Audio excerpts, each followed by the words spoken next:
DJ शैया recording studio टिकिया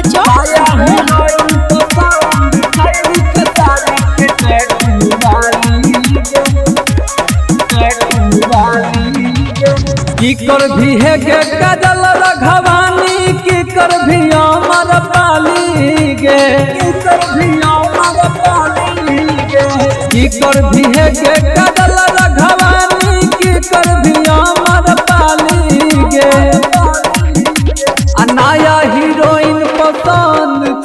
खेसारी के टैटू वाली गे नया हीरोइन पसंद खेसारी के टैटू वाली गे की कर भी है गे काजल रघवानी की कर भी अमर पाली गे नया हीरोइन पसंद खेसारी के टैटू वाली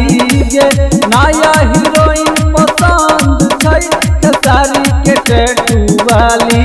गे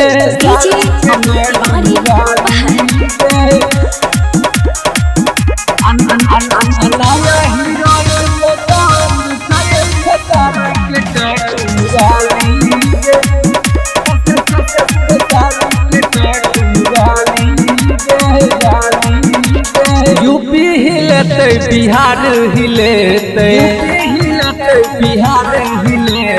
पूरा इंडिया में गर्दा उड़ेते यूपी हिलते बिहार हिलते पूरा इंडिया में गर्दा उड़ेते कोयल के जो क्या बोली छे वो कर नैना काली काली गे नया हीरोइन पसंद खेसारी के टैटू वाली गे नया हीरोइन पसंद खेसारी के टैटू वाली गे